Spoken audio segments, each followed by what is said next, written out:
Hello everyone, welcome back to my new blog. So finally চলে এলাম নতুন একটা কাজের মিনি ব্লগ তোমাদের সাথে শেয়ার করবো বলে। তো কাজটা আমার ছিল 16 জুন, মানে আজকের করা একটা কাজ। আর আজকের লোকেশনটা হলো পলাশীপাড়া। আর পলাশীপাড়াতে কিন্তু এর আগেও আমি 3টে ব্রাইড করেছি। আমার আজকের এই ব্রাইডটি কিন্তু আমার কাছে একটু স্পেশাল, কারণ কিছুদিন আগের করা আমারই একটি ব্রাইডের রেফারেন্সে সে আমাকে বুকিং করে। আর এরকম কিন্তু আমার সাথে এর আগেও হয়েছে। আর এরকম কাজ করতে আমার কিন্তু সত্যিই ভীষণ ভালো লাগে যে আমার রিয়েল ব্রাইডের কাজের ফিনিশিং দেখে তারা নিজেদের স্পেশাল যাতে আমাকে। তো যাই হোক, আজকে আমার এই ব্রাইডটি কিন্তু খুবই মিষ্টি ছিল আর তার স্কিনটাও ভীষণ ভালো ছিল।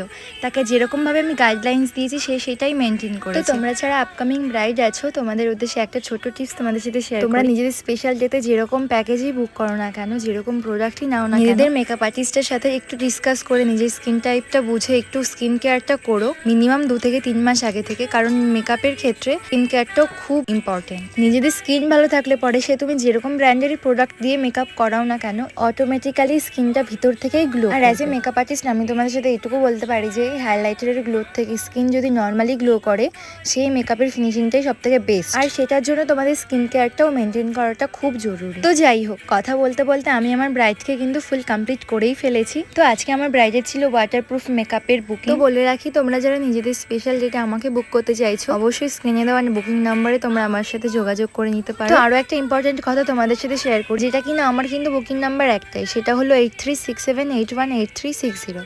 এটা ছাড়া কিন্তু আমার সেকেন্ড আর কোনো বুকিং নাম্বার নেই। আর বলে রাখি, তোমরা যারা আমার বুকিং নাম্বারে পার্সোনাল কারণে মেসেজ করছো সেটা করো। তোমাদের যদি পার্সোনাল কোনো কোয়েশ্চেন থাকে বা কিছু জানার থাকে, অবশ্যই তোমরা আমার ইনবক্সে বা আমার কমেন্ট বক্সে তোমরা কমেন্ট করতে পারো, সেখানে আমি তোমাদের রিপ্লাই করে দেবো। পার্সোনাল কোনো কোয়েশ্চেনের অ্যান্সার আমি হোয়াটসঅ্যাপে শুধুমাত্র এই কারণেই যারা আমাকে বুক করতে চাই তাদের মেসেজের রিপ্লাই করতে অনেকটা লেট হয়ে যায়। তো যাই হোক, আজকে আমার এই ব্রাইডের আমার কাছে সেজে কেমন লাগলো চলো ওর মুখ থেকে শোনা যায়। তোমার কেমন লাগলো আমার কাছে সেজে?